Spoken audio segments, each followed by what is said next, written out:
Bonjour à tous. Alors l'épisode que je vous propose là maintenant n'était pas prévu. J'avais un planning qui était plutôt assez organisé de programmation. Et puis je me suis rendu compte d'une chose, c'est que il y a eu le discours de politique générale du Premier ministre il y a quelques jours. Et ce discours de politique générale, bon, il n'a pas évidemment porté que sur la question immobilière ou que sur la question du logement, mais il y a eu une place quand même qui a été faite assez problématique. Et ça change avec ces années passées où on avait l'impression que le logement et l'immobilier étaient un petit peu laissés de côté. Et donc ça méritait quand même de regarder ce qui avait été dit précisément. Or, il se passe un truc, comme souvent, depuis quelques jours. On entend un peu des choses à ce sujet-là. Il y a des rumeurs. Vous avez des articles de presse qui sont pas toujours d'une grande exactitude. Bon, alors je me disais, il est peut-être pas. Il peut être intéressant de faire le point sur ce qu'a dit le Premier ministre sur ces questions-là. Alors sans esprit ni politique ni polémique. Hein. Moi, je vais me contenter à la fois de relater ce qui a été dit et de faire quand même un commentaire. Parce que ce qui va être intéressant, c'est bien sûr ce qui a été dit, mais aussi ce qui n'a pas été dit. Parce qu'il y a un certain nombre de sujets qui n'ont pas été abordés par Michel Barnier, dont je pense qu'ils sont assez fondamentaux. Et donc de là à dire que ça va être le grand soir en matière de logement et d'immobilier, moi, j'irai pas jusque-là parce qu'il y a un certain nombre de sujets qui, pour l'instant, sont soit laissés un petit peu sous le tapis, soit remis à plus tard. Alors, on va traiter tout ceci, mais dans un épisode qui va être assez court. Et puis, vous verrez que dans les semaines qui viennent, on sera amené de nouveau à évoquer cette question du logement, de l'immobilier, notamment sur sa dimension fiscale, parce qu'il y a le vote de la loi de finances pour 2025 qui approche avec toutes les incertitudes que l'on connaît. Allez, Passion Immo, c'est parti.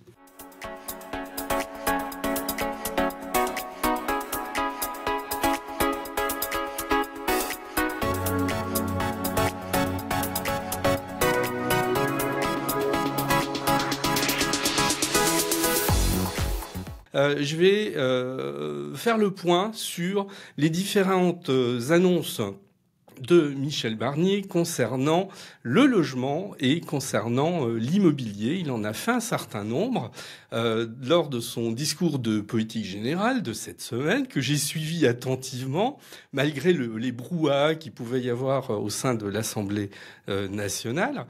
Alors, on sait qu'on est dans un contexte politique qui est un contexte politique particulier. Michel Barnier a fait un discours de politique générale sans demander le vote de confiance derrière, ce qui est mieux parce que je pense que ça aurait été compliqué pour lui d'obtenir la confiance. On est dans un contexte compliqué. On sait la situation politique. Je vais pas la développer ici. C'est pas le sujet. Il n'a pas de majorité absolue, en tout cas. Donc, on sait qu'il va avoir la contrainte de demander des majorités peut-être de circonstances en fonction des textes qui seront votés. On sait qu'il y a une échéance absolument fondamentale qui arrive. Un petit peu comme un iceberg qui se présente, le vote de la loi de finances pour 2025. Et donc, il y a un certain nombre de mesures qui ont été annoncées qui sont directement dans le cadre de cet examen de la future loi de finances. Mais loi de finances compliquée, puisque en dehors du contexte politique, il y a un contexte budgétaire qu'on connaît, endettement de la France, renchérissement du coût de la France pour s'endetter, en toute simplicité, qui s'est accrue ces derniers mois. La contrainte fait que Michel Barnier a annoncé 60 milliards d'euros d'économies dans le prochain budget, ce qui, si c'était réalisé, serait l'effort budgétaire le plus important jamais réalisé. Est-ce qu'il va y arriver? On verra. Bon, enfin voilà, ça c'est aussi une autre contrainte. Donc, dans ce contexte très atypique, Michel Barnier a annoncé des pistes, et j'insiste bien sur le mot piste, parce que un discours de politique générale ne va jamais dans le détail. J'ai entendu des voix qui s'élevaient en disant oui, mais il annonçait des choses, il n'est pas vraiment allé dans le détail. Oui, mais on ne va jamais dans le détail dans le cadre d'un discours de politique générale. Donc, on est resté sur des généralités. Le premier point qu'il faut souligner, c'est que Michel Barnier avait dit quelques jours avant, j'ai un certain nombre de priorités. Lui, il a appelé ça des axes d'urgence. Il en a défini 7. Le logement fait partie de ces axes d'urgence et même, il est placé assez haut de la liste puisqu'il est en deuxième position, ce qui est quand même plutôt une marque de la part du nouveau Premier ministre de mettre le logement au rang de ses priorités. On part de loin à ce niveau-là. On sait qu'il y a une crise du logement qui n'est pas nécessairement une crise de l'immobilier. Je fais la différence entre les deux. Il y a une crise du logement qui est aiguë. On sait les difficultés que l'on rencontre à la fois pour acheter, mais aussi pour louer, peut-être davantage pour louer aujourd'hui dans un certain nombre de zones géographiques assez identifiées en France. Donc il a annoncé un certain nombre de choses. Alors c'est ce que je vais décrire rapidement, et puis aussi se poser des questions, parce que un discours de politique générale, ce qui est intéressant, c'est ce que le Premier ministre dit et va annoncer, mais aussi ce qu'il n'annonce pas, ce qu'il ne dit pas. Et notamment, j'ai trouvé qu'il n'était pas intervenu sur 2 points en particulier sur lesquels il pouvait y avoir une attente. Il a rien dit, il a même rien dit du tout, mais ça, je le dirai en conclusion. Alors, premier élément sur lequel il a communiqué, c'est l'extension du prêt à taux zéro. Bon, le prêt à taux zéro, c'est un vieux dispositif. Aujourd'hui, il existe depuis 1995. Et moi, j'aime bien rappeler les fondamentaux pour lesquels on a créé un nouveau dispositif. Quand on a créé le prêt à taux zéro en 95, initiative de Jacques Chirac, il faut le rappeler, l'objectif était de faciliter l'accession à la propriété des primo-accédants. C'était ça, la priorité, les primo-accédants. Au fil du temps, on a vu que le dispositif, non pas s'est dévoyé, mais a perdu de son efficacité. Il y a toujours un chiffre que j'aime rappeler parce qu'il montre bien que l'efficacité parfois des politiques publiques peut être assez relative. C'est que globalement, quand les ménages souscrivaient à un prêt à taux zéro, on sait que si ce prêt à taux zéro leur avait été refusé, 80% d'entre eux auraient quand même acheté le bien immobilier pour lequel ils s'étaient positionnés. Ce qui montre qu'il y a une sorte d'effet d'aubaine sur ce prêt à taux zéro et que, a priori, il ne serait efficace que pour une minorité de ceux qui en bénéficient. Donc, quand on a ce genre de choses, très très clairement, ça pose question sur l'efficacité. Mais ça ne veut pas dire pour autant qu'il est totalement inefficace. Alors il a été pas mal rogné début 2024 par le gouvernement Borne. Bon, ce rognage a été quand même assez critiqué. Et puis, surtout, il faut toujours confronter les choses à la réalité. Ce qu'on constate en fait depuis 2 ans environ, c'est que depuis 2 ans environ, les primo-accédants, c'est les grands sacrifiés. Ils ont de plus en plus de difficultés à acheter en toute simplicité. Ça marque le pas et ça montre bien quand même un des grands points faibles de notre politique du logement. Alors, sans entrer dans le détail, ce qu'a annoncé le Premier ministre, c'est que le PTZ allait être étendu à l'ensemble du territoire et non plus restreint comme il l'est aujourd'hui, non plus restreint aux zones tendues. Donc on a une extension là qui devrait être réalisée. Par contre, on ne connaît pas la date de mise en œuvre. Maintenant, moi, je me suis interrogé quand j'ai entendu Michel Barnier. Ma question, ça a été, oui, mais est-ce que les maisons individuelles vont revenir dans le giron du prêt à taux zéro? C'est vrai que sur cette question-là, rien n'a été dit, donc on verra bien. Ensuite, toujours dans cette idée, Michel Barnier a dit qu'il faut revoir les normes pour la construction du logement neuf et la réhabilitation de l'ancien. C'est le caillou dans la chaussure du gouvernement et de manière plus générale de tout le monde depuis quelques années. Les nouvelles normes, qu'elles soient européennes ou françaises, est-ce qu'elles ne sont pas un frein à la construction neuve? Alors, faut toujours rappeler que si on crée des normes, c'est pas pour le plaisir de créer des normes. Il y a un objectif environnemental qui est très très clair là-dessus. Alors, est-ce que cet objectif environnemental est trop rapide? C'est peut-être la question qu'on peut se poser. En tout cas, Michel Barnier a annoncé une révision de ces normes. Alors, s'agit-il d'en repousser certaines d'entre elles? S'agit-il d'amoindrir l'impact d'autres normes? À voir. Là-dessus, sur cette question, il n'en a pas dit davantage. Donc là, on est dans l'attente, évidemment, dans les prochaines semaines, de ce que Michel Barnier pourra dire. Toujours, et ça va ensemble, Michel Barnier a parlé du DPE. Le DPE, il est beaucoup critiqué. Alors, il est beaucoup critiqué parce que ce DPE, alors déjà, bon, il y a eu des altermoiements ces 3 dernières années, des retours en arrière, notamment, ce qui fait qu'on savait pas toujours à quelle sauce on allait être mangé en termes de DPE. Alors, je voudrais rappeler une seule échéance, qui évidemment est la conséquence ici du DPE, au 1er janvier 2025. Donc, c'est-à-dire dans 2 mois et demi, en gros, les logements classés G qui n'auraient pas subi les travaux nécessaires pour améliorer leur classement, ils vont subir une interdiction de louer. Donc il faut reconnaître que c'est assez brutal et ça va intervenir assez vite.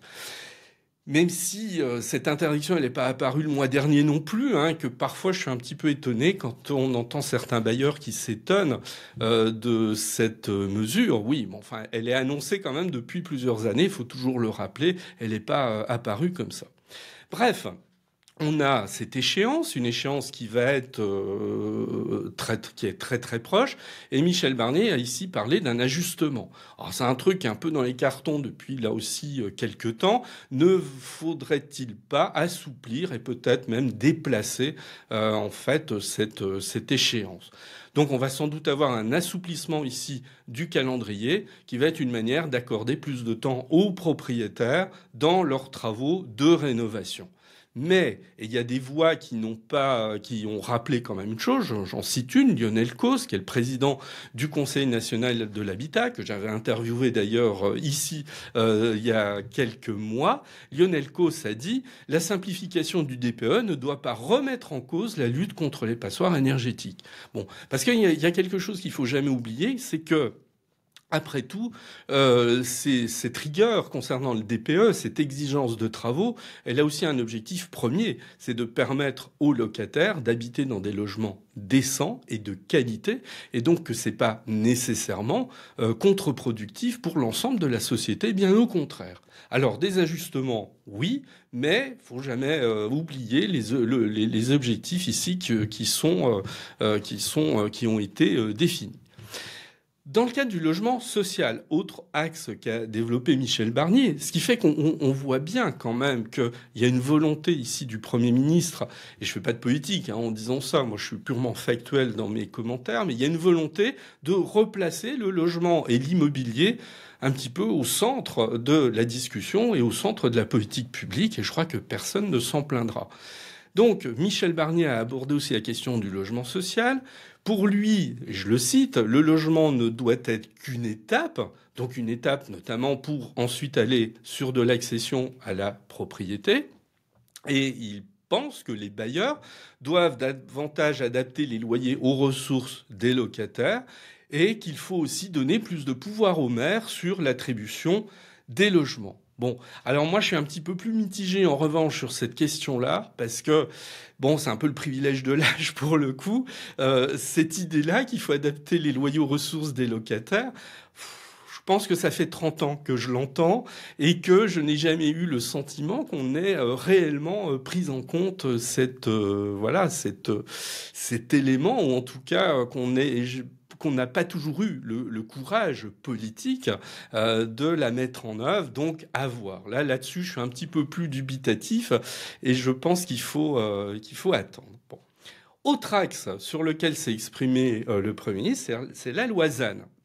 Alors la loi ZAN, il part d'un constat, la crise actuelle, c'est-à-dire la crise de la construction neuve, qui est absolument réel, tangible et sans aucune équivoque. Hein. Les chiffres concernant la construction neuve depuis 2 ans et demi environ montrent bien qu'il y a un problème réel et qu'il va falloir trouver les moyens de trouver des solutions à cette crise. Bon. Donc Michel Barnier dit que cette crise actuelle est avant tout une crise du foncier. Je crois que là-dessus, tout le monde est d'accord. Tout le monde est d'accord. Et c'est un sujet qu'on entend quand même depuis très très longtemps sur cette absence de foncier, cette difficulté à trouver du foncier dans les villes. Je le vois bien, moi, notamment avec mes étudiants qui travaillent notamment en alternance auprès de promoteurs. Bon, ils sont confrontés directement à cette difficulté-là.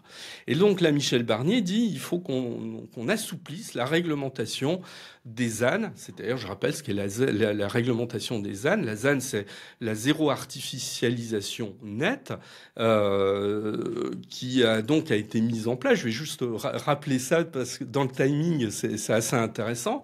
Et donc, il dit, il faut qu'on assouplisse ça pour redonner, en fait, un petit peu de liberté, un petit peu plus de souplesse, pour permettre aux maires, notamment, de libérer du foncier. Bon. Alors moi, je suis un peu dubitatif sur cette question-là. Je vais essayer d'expliquer rapidement. Moi, j'ai l'impression que la loi ZAN, c'est un bouc émissaire, en fait, et que c'est un bouc émissaire qui est assez facile à mettre en avant. Pourquoi ? Parce que, alors, d'une part, moi, comme tout à l'heure, j'aime bien rappeler les éléments fondamentaux. Pourquoi une loi a été mise en place ? La loi ZAN, c'est un outil pour lutter contre l'artificialisation des sols. Alors, qui est pas, voilà, ça c'est pas un débat lunaire, c'est une réalité. C'est un problème qui est un problème réel. Et ce dispositif, il est là pour réaliser un objectif à l'horizon 2050. Donc pas demain, hein, pas après-demain, 2050.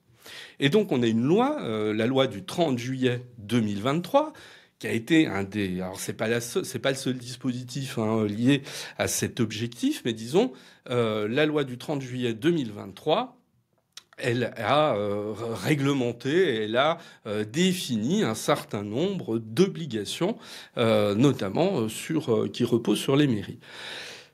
30 juillet 2023, cette loi. Donc moi, ce que j'ai envie de dire par rapport à ça, c'est pas cette loi qui a asséché subitement le foncier en France. Alors je ne dis pas qu'elle n'a pas d'influence, mais considérer que cette réglementation ZAN est la source de tous les maux, selon moi, c'est un peu rapide. C'est un petit peu rapide parce que, là encore, l'absence de foncier, la difficulté à trouver du foncier dans les communes, c'est un truc que j'entends depuis plusieurs décennies quasiment. Donc c'est pas la loi ZAN, cette pauvre loi ZAN de 2023 qui est venue complètement chambouler et augmenter les difficultés de trouver du foncier. Donc pour moi, c'est un peu l'arbre qui cache la forêt. Et ma crainte, c'est qu'en se concentrant exclusivement sur cette loi ZAN, on en oublie la réalité de pourquoi on manque de foncier, qui sont des problématiques bien plus complexes que tout concentré sur cette loi ZAN. Donc j'ai envie de dire, ok, on va peut-être assouplir la loi ZAN, mais est-ce qu'il va falloir en attendre des miracles ? Je suis pas convaincu non plus. Et là encore, on verra ce qu'il en adviendra. Bon, voilà à peu près toutes les annonces qui ont été faites par Michel Barnier.